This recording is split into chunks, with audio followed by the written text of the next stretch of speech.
Soleha.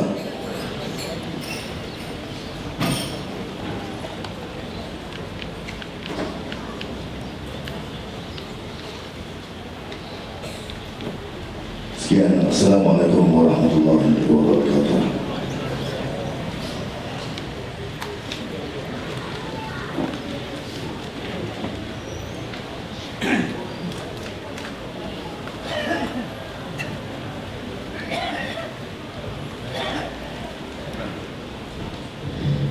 Terima kasih kami ucapkan. Akan tetapi Ustadz, banyak orang yang tanya sebetulnya dengan saya, ini kumpulan daripada mana?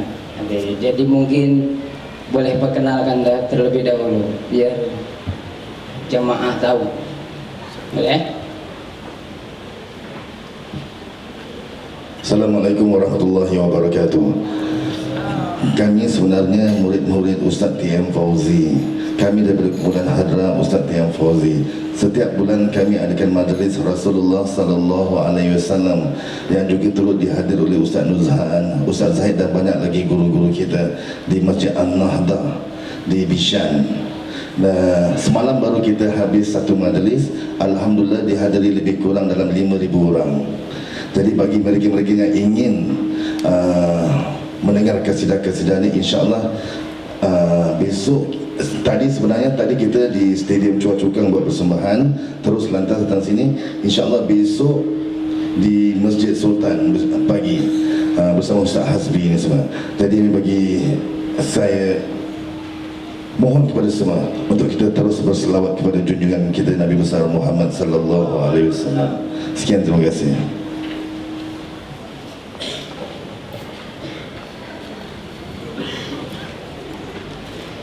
Terima kasih sekali lagi saya ucapkan kepada tim Qasidah ya, bimbingan TM Fauzi, dan mudah-mudahan dengan kehadiran tim Qasidah ini dapat lagi mendapat keberkatan acara kita pada malam kali ini, dan mudah-mudahan kita semua mendapatkan syafaatnya Rasulullah SAW di akhirat kelak nanti. Tanpa melengahkan masa lagi, meningkat kepada acara yang selanjutnya, yaitu kata-kata haluan daripada pengurusi masjid, yaitu Chairman Masjid Haji Muhammad Saleh, Tuan Haji Ismail Ahmad. Kami persilahkan.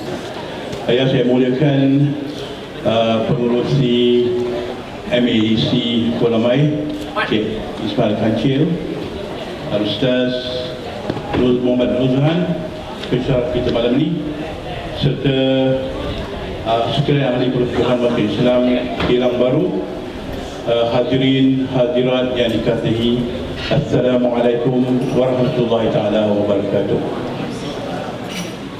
Syukur kita kepada Allah Subhanahu wa taala kerana dapat berkumpul malam ini di majlis memperingati kelahiran Rasulullah sallallahu alaihi wasallam, mengekalkan serta mengikut syariat Nabi adalah menjadi tunjang kepada keislaman kita, insyaAllah. Masjid juga memainkan peranan sebagai penyiar syiar Islam. Oleh itu Masjid Haji Muhammad Saleh telah dipilih sebagai pusat pengantaraan bagi membantu masyarakat Islam yang memerlukan di kawasan ini. Dan oleh itu kami telah mendapatkan ikhbat khidmat seorang pegawai pembangunan sosial yang telah bermula pada awal tahun lepas.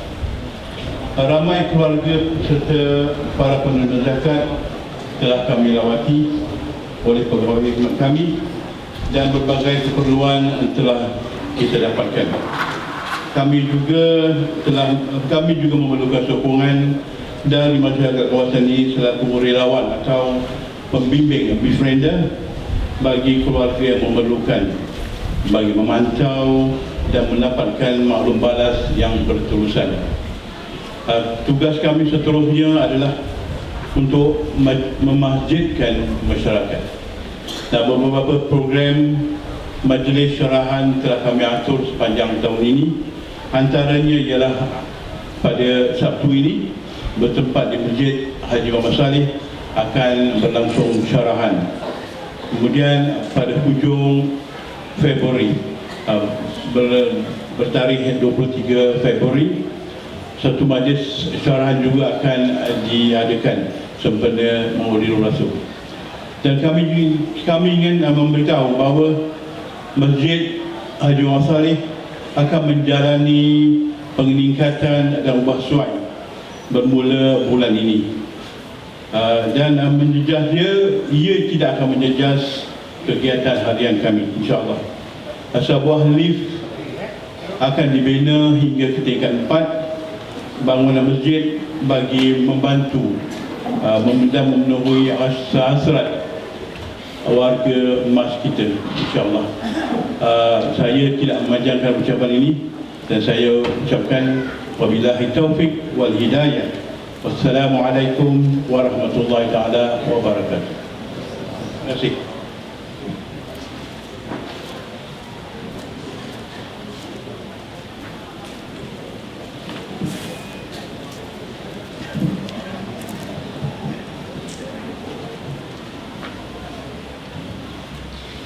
Terima kasih kami ucapkan kepada Tuan Haji Ismail selaku pengurus Masjid Haji Muhammad Saleh. Dan tanpa melengahkan masa lagi, acara yang kita tunggu-tunggu yaitu acara sarahan, yang insya Allah sarahan ini yang akan disampaikan oleh Ustaz Nuzhan, Imam Eksekutif Masjid Ar-Rabitah. Waktu dan tempatnya kami persilahkan. Fatafadhal ya Ustaz.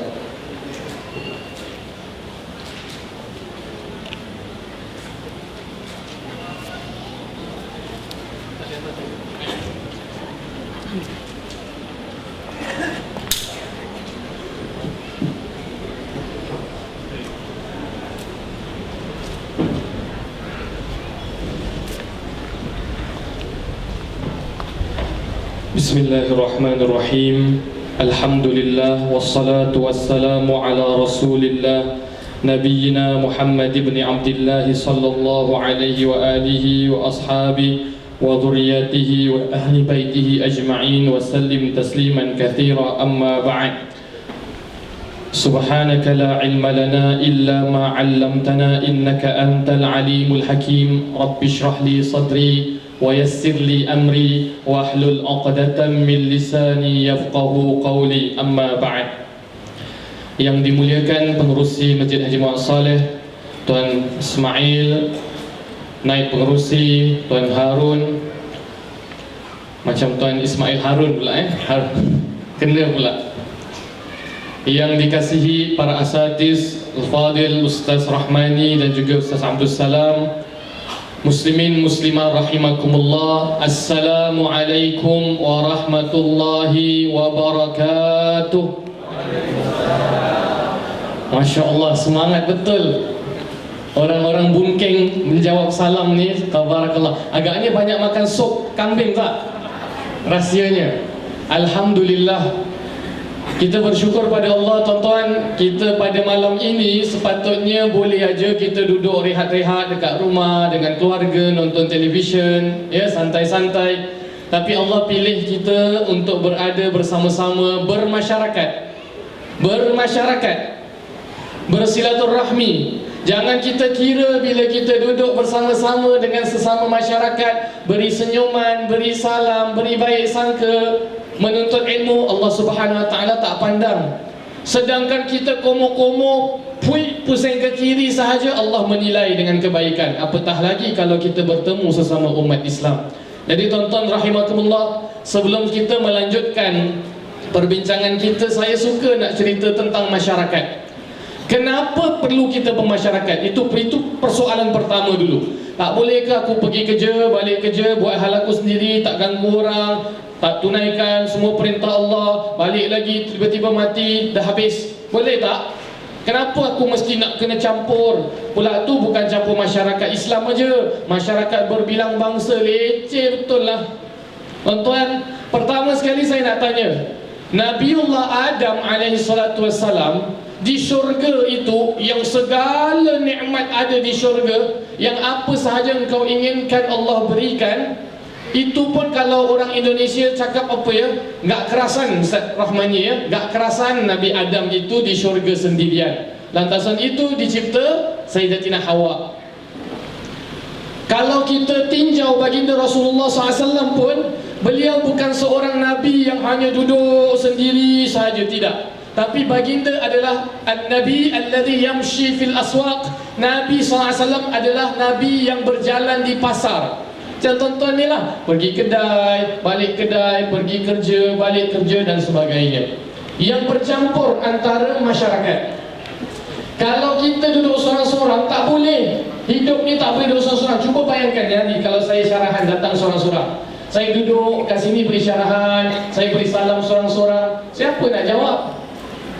Perlu kita hidup bermasyarakat. Kita nak makan nasi pun, sebutir nasi yang kita suapkan dalam mulut kita pun datang daripada kedai. Bila datang daripada kedai, datang dari factory. Bila datang dari factory, datang daripada orang menuai. Bila datang daripada orang menuai, datang hasilnya daripada sesama manusia. Jadi penting untuk kita bermasyarakat. Kalau nak senyum pun, tak boleh senyum sorang-sorang. Boleh tak senyum sorang-sorang? Kalau orang senyum sorang-sorang, dia kata apa, Makcik? Aduh, Makcik, Masya Allah. Tak apa, Makcik masih ada gigi lagi semuanya ya. Alhamdulillah. Jadi kalau orang senyum sorang-sorang, oh tak boleh. Mesti tak boleh lari, kita hidup bermasyarakat. Sampai kita nak makan, senyum pun bermasyarakat. Sebagai membuka tirai, mari kita tinjau apa makna bersyukur pada Allah. Yang selalu kita sebut, kalau engkau bersyukur, Allah sebut pasti Allah akan tambah. La in syakartum la azidannakum. Apa sebenarnya makna bersyukur? Bersyukur itu bukan satu perasaan berterima kasih semata. Bersyukur itu bukan ucapan Alhamdulillah semata. Bersyukur itu bukan dibuktikan dengan bakti dan ibadah semata. Tapi bersyukur itu adalah hal keadaan hati, yang mana hati ni saya ibarat macam cawan ni, tuan-tuan tengok. Cawan ini kalau saya isi dengan air lagi, apa akan jadi? Dia akan tumpah, dia akan overflow. Cawan ini macam hati kita. Hati kita kalau diberikan nikmat oleh Allah yang begitu banyak, yang Allah sebut wa in ta'uddu ni'matallah la tuhsuha. Andai kata engkau kira nikmat Allah, nescaya engkau tidak dapat mengiranya. Nikmat hidup, nikmat mata. Mata ni bukan boleh nampak saja. Ibu-ibu cuba tengok pakaian ibu-ibu. Pakaian ibu-ibu ada yang warna jingga, ada yang warna-warni Miss Aloya kuih lapis, ada yang warna hijau. Kalau kita ni, kawan saya ada satu orang, dia kerja dekat polis. Dia tak boleh naik pangkat, padahal badan dia mantap, disiplin bagus. Apa pasal tak boleh naik pangkat? Saya colour blind lah Ustaz. Jadi tak semua orang dapat nikmat mata dan juga nikmat melihat warna. Cuba kalau saya tawarkan, aku berikan engkau $1 juta, engkau berikan aku 2 biji matamu. Belum tahu orang nak. Baru nikmat mata. Belum lagi mata ini yang ada bulu mata supaya menggalis daripada abuk-abuk, ada kening dan ada alis. Masya Allah, nikmat mata saja. Belum nikmat darah, kesihatan, keluarga, afiat. Banyak. Pokoknya nikmat Allah ini kita ibaratkan apabila kita menuang air di cawan yang kecil macam ini, air akan tertumpah-tumpah, tercurah keluar. Itu hati orang yang beriman. Banyaknya nikmat Allah yang diberikan kepada kita, hati kita lantas rasa begitu banyak nikmat Allah, kita pun tercurah nak memberikan nikmat Allah. Kita pun tercurah nak berkongsi nikmat Allah. Kita pun tercurah kasih sayang nak bersama-sama melakukan kebaikan, bukan hanya untuk diri kita, tetapi keluarga kita, tetapi juga masyarakat kita. Itu sebenarnya orang yang bersyukur. Dia punya hati ni kepada semua orang nak buat baik. Bukan hanya ayah ibu, kepada bangsanya, kepada masyarakatnya, kepada semuanya nak buat baik. Itu baru orang yang tahu menilai nikmat yang Allah telah berikan pada dirinya. Dia bukan Alhamdulillah, Alhamdulillah, terima kasih, Alhamdulillah. Tidak. Tapi hatinya, ya Allah, banyak betul kau dah berikan padaku. Bukan banyak lagi. Orang kita cakap apa? Banyak lah. Tu banyak sangat. Banyak kau dah berikan kepadaku, sehingga aku ini ingin juga berkongsi kebaikan ini kepada sesama masyarakat. Itu kita tinjau hati kita dah berupaya menjadi orang yang bersyukur. ataupun kita hanya klaim menjadi orang yang bersyukur pada Allah Subhanahu wa taala. Tuan-tuan ma'asyiral muslimin wa zumratal mukminin, bila kita dah tahu bahawa hati yang bersyukur yang Allah akan berikan nikmat yang banyak, hati yang bersyukur wasanajzish syakirin, Allah sebut orang yang bersyukur akan aku beri ganjaran. Hati yang bersyukur nanti apabila di syurga Allah pun masih bersyukur. Orang kalau zuhud masuk ke syurga Allah mungkin dah tak zuhud lagi. Tak ada bidadari ni aku masih nak lagi. Tapi kalau orang bersyukur di syurga Allah dia masih bersyukur. Orang zuhud dekat syurga Allah dah tak zuhud dah. Dia inginkan Allah, tapi juga dia ingin nikmat-nikmat yang ada di syurga. Tapi kalau orang bersyukur di syurga Allah pun masih bersyukur. Kata Allah dalam memberikan pengertian dan juga gambaran orang yang berada di syurga, sering kita baca dalam doa penutup, da'wahum fiha subhanakallahumma wa tahiyyatuhum fiha salam wa akhiru da'wana Alhamdulillah. Dan akhir ucapan mereka ahli syurga pun masih mengucapkan Alhamdulillah. Jadi orang yang bersyukur ni martabat dia tinggi sangat. Tapi kita kena nilai, aku ni orang yang bersyukur ke belum bersyukur. Orang yang bersyukur, dia rasa indah hidup bermasyarakat. Dia rasa nak kongsi kebaikan dengan semua makhluk Allah Subhanahu wa taala. Seperti siapa? Seperti baginda Rasulullah sallallahu alaihi wasallam. Sabda Nabi, khairun nasi anfa'uhum linnas. Sebaik-baik manusia adalah yang paling baik dengan sesama manusia. Baik. Tapi sebelum itu, sebelum kita cerita macam mana nak menyantun dan berbaik kepada berbilang bangsa, berbilang pandangan, kita kuatkan jati diri. Permasalahan masyarakat Melayu Islam khususnya adalah kerana tidak ada jati diri yang kuat. Dia tak tengok kehebatan orang Melayu Islam dahulu, keintelektualan orang Melayu Islam dahulu. Dulu-dulu yang baru-baru 30-40 tahun zaman tuan-tuan sahaja, kalau Samsung yang paling Samsung lah.